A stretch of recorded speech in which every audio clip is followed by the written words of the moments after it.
रीवा शहर में सड़क से लगी एक मजार को लेकर शुरू हुई सियासत खत्म नहीं हो रही है। इस मसले को लेकर न केवल भाजपा और कांग्रेस के बीच टकराव है, बल्कि भाजपा के अंदर भी मतभेद सामने आने लगे हैं। मजार को लेकर चल रही सियासत पर देखिए खास रिपोर्ट। रीवा शहर के बीचों बीच स्थित बड़ी दरगाह की मजार को लेकर सियासत गर्मा गई है। बीजेपी विधायक सिद्धार्थ तिवारी मजार हटाने की मांग पर अड़े हैं। विधायक सिद्धार्थ तिवारी का कहना है कि जब हनुमान मंदिर हट सकता है तो मजार क्यों नहीं। उनका कहना है कि वो किसी भी हाल में रीवा में लैंड जिहाद नहीं होने देंगे। तिवारी मजार के बहाने अतिक्रमण का आरोप एक वर्ग विशेष के लोगों पर लगा रहे हैं। विधायक का कहना है कि अमहिया क्षेत्र में स्थित इस मजार का अतिक्रमण धीरे धीरे बढ़ रहा है और ये अब सड़क पर भी फैल चुका है। ये मुद्दा मेरा नहीं है, ये मुद्दा भारतवर्ष का है।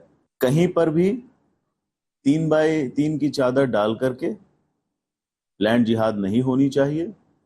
अमैया का जो मैंने एक उदाहरण आपको दिया, जग जाहिर है, चूंकि यहाँ पर मेरा घर है, मैंने स्वयं 20 वर्ष में इसको बढ़ते हुए देखा है कि कैसे एक छोटे सी 3x3 के चबूतरे को एक बड़े मस्जिद का रूप दे दिया गया है।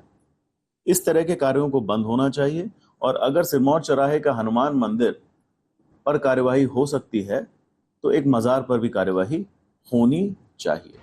उधर सिद्धार्थ तिवारी के बयान के बाद मुस्लिम समुदाय ने विरोध जताया है। कांग्रेस के प्रदेश सचिव अब्दुल शहीद मिस्त्री का कहना है कि ये जमीन वक्फ बोर्ड की है। कांग्रेस नेता अब्दुल शहीद का कहना है कि सिद्धार्थ तिवारी अगर अतिक्रमण हटाने की शुरुआत करना चाहते हैं तो पहले उनके अपने घर को हटाया जाना चाहिए, क्योंकि उनका और डिप्टी सीएम राजेंद्र शुक्ल का घर भी वक्फ बोर्ड की जमीन पर स्थित है। कांग्रेस नेताओं का ये भी कहना है कि सिद्धार्थ तिवारी के दादा और पिता ने हमेशा सामंजस्य की राजनीति की थी, जबकि बीजेपी में जाते ही सांप्रदायिक हो गए।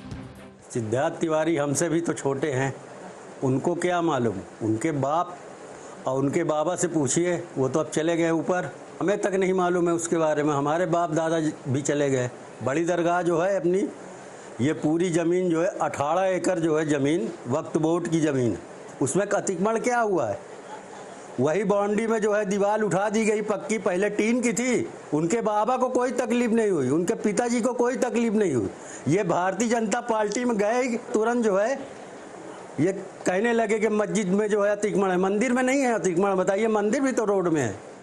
मुस्लिम समाज के साथ कांग्रेस के दूसरे नेता भी मजार हटाने की मांग का विरोध कर रहे हैं। सिमरिया विधायक अभय मिश्र का कहना है कि इस मजार से उनकी खुद की आस्था जुड़ी हुई है, किसी भी कीमत पर मजार नहीं हटने दी जाएगी। उन्होंने ये आरोप लगाया कि भाजपा के बड़े नेताओं के इशारे पर यह कार्रवाई की जा रही है। उप मुख्यमंत्री राजेंद्र शुक्ल का कहना है कि नाप जोख के बाद ही सारी स्थितियां स्पष्ट होगी, उसी के बाद कार्रवाई की जाएगी।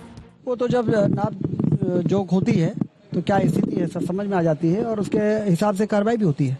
वो तो जब नाप जोख होती है तो क्या स्थिति है सब समझ में आ जाती है और उसके हिसाब से कार्रवाई भी होती है।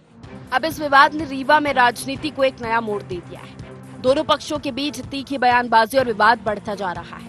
अब देखना होगा कि शासन और प्रशासन इस मामले में क्या कदम उठाता है। IND 24 के लिए भोपाल से उत्सव गुप्ता, कैमरामैन वेद प्रकाश और रीवा से सुशील चतुर्वेदी की रिपोर्ट।